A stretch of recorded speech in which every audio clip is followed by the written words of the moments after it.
जय श्री कृष्ण। स्वागत है आप सभी का मेरे H S Bhardwaj YouTube channel पर। मैं हरिओम शर्मा। आज आपको संतान प्राप्ति, पुत्र प्राप्ति के कुछ उपाय बता रहा हूं। धन प्राप्ति और संतान प्राप्ति। 27 सितंबर के पद्मिनी एकादशी है, जो अधिक मास की पहली और शुक्ल पक्ष की एकादशी है। अधिक मास की दोनों एकादशियां बड़ी ही महत्वपूर्ण होती हैं। 3 साल में एक बार अधिक मास का महीना आता है। अधिक मास की मैं प्रतिदिन की कथा भी डाल रहा हूं, आपको कथा भी मिल रही होंगी। आपको खुद पता है कि स्वयं भगवान श्री कृष्ण ने वरदान दिया है अधिक मास को। अधिक मास में की गई पूजा पाठ का बड़ा महत्व होता है। और 27 सितंबर की जो पद्मिनी एकादशी है, राजा हरिचंद्र की जो कन्या थी पद्मिनी, उसने भगवान विष्णु की तपस्या की थी और अनुसुईया जी ने उनको पद्मिनी एकादशी का व्रत बताया था, जिसे पुरुषोत्तमा या कमला एकादशी भी कहते हैं। उन्होंने कहा था अगर आपको पुत्र चाहिए तो आप इस एकादशी का व्रत जरूर करें। एकादशी का कथा मैंने डाल दी है, उसका लिंक आपको डिस्क्रिप्शन बॉक्स में मिल जाएगा। तो दोनों राजा रानियों ने इस एकादशी का व्रत किया और फिर उसके बाद में स्वयं भगवान श्री कृष्ण ने उनको दर्शन दिए और उन्हें पुत्र प्राप्ति का वरदान दिया, जिससे कार्तिक वीर्य जैसा पुत्र जो है उनको मिला, जिसने दशकंदर रावण को भी बंदी बना लिया था। नारद देवऋषि नारद को बड़ा अचंभा हुआ था कि दशकंदर रावण जिसने देवताओं को जीत लिया, कार्तिक वीर्य ने कैसे उसे बंदी बना लिया। तब पुलस्त्य ऋषि जी ने बताया था कि यह जो कार्तिक वीर है, यह स्वयं भगवान श्री कृष्ण के आशीर्वाद से पैदा हुआ है और भगवान श्री कृष्ण के अलावा पूरे संसार में तीनों लोकों में इसको कोई परास्त नहीं कर सकता। इसके माता ने पद्मिनी ने पुरुषोत्तमा एकादशी का व्रत किया था, जिससे प्रसन्न होकर के भगवान कृष्ण ने उनको पुत्र प्राप्ति का वरदान दिया था। तो ये जो एकादशी है स्पेशल पुत्र प्राप्ति के लिए है। इसमें की गई प्रत्येक उपाय जो है बहुत ही फलदायी होते हैं और यहाँ तक कि इसकी कथा का सुनने का भी बड़ा महत्व है। इस कथा का श्रवण करने से ही हर प्रकार की परेशानियां दूर हो जाती हैं, संतान और धन की प्राप्ति होती है। जीवन में कभी कोई परेशानी नहीं आती और जिस कामना से आप उपाय करते हैं वह कामना शीघ्र ही जो है पूरी हो जाती है। सबसे पहले आप सुबह स्नान आदि कर लें। सुबह स्नान आदि करने के बाद में आप सूर्य भगवान को जल अर्पण करें। उस दिन रविवार है और भगवान सूर्य देव को जलार्पण जरूर करें। उसके बाद में आप भगवान कृष्ण के सामने पद्मिनी जो एकादशी है पूरी कथा सुने। कथा का लिंक मैंने नीचे डाल दिया है। पूरी कथा का श्रवण करें। कथा सुनने का बड़ा महत्व है। उसके बाद में भगवान के सामने पुत्र प्राप्ति का जो है संकल्प करें। संतान प्राप्ति का जो भी आपके मन में कामना है, पुत्र की हो या पुत्री की, सारी मनोकामनाएं पूरी होंगी। भगवान के सामने संकल्प करें और देवकी सुत गोविंदम वासुदेवम जगतपते देहि में तनु कृष्णम त्वामहम शरणं गतः। इस मंत्र का जो है 1 माला 2 माला 4 माला जितना हो सके उतना जाप करना है आपको।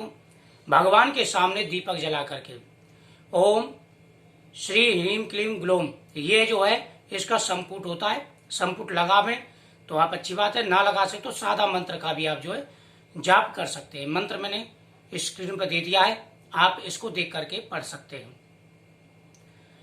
बहुत ही चमत्कारी और प्रभावशाली उपाय है।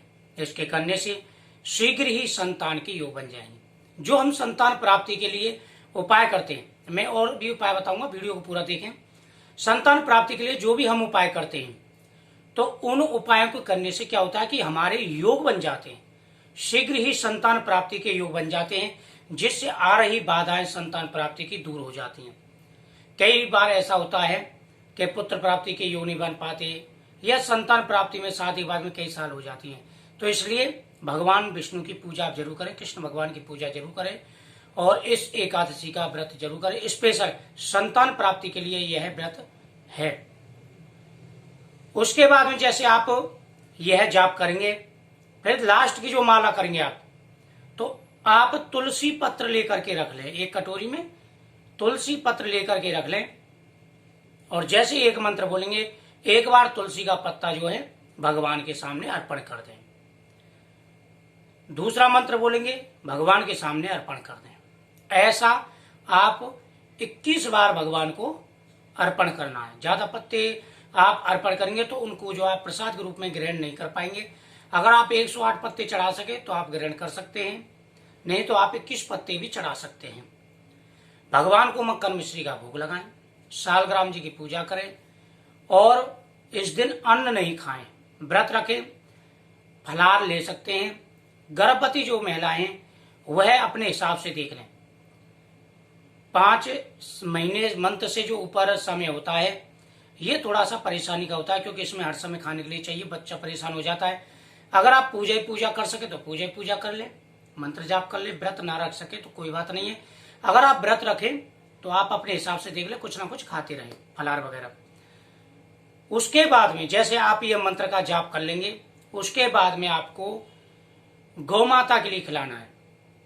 सुबह सूर्यदेव को जल देना है, उसके बाद में आपको मंत्र का जाप करना है, उसके बाद में आपको गौ माता को खिलाना है। जो आपने प्रसाद बनाया हो घर में उसमें से थोड़ा सा आप ले जाएं और एक वस्त्र लेकर के जाएं, हरी घास लेकर के जाएं, अन्न ना ले जाएं। और वैसे अगर खिलाना चाहें ये बता तो चने की दाल आप खिला सकते हैं, वो अच्छा रहता है।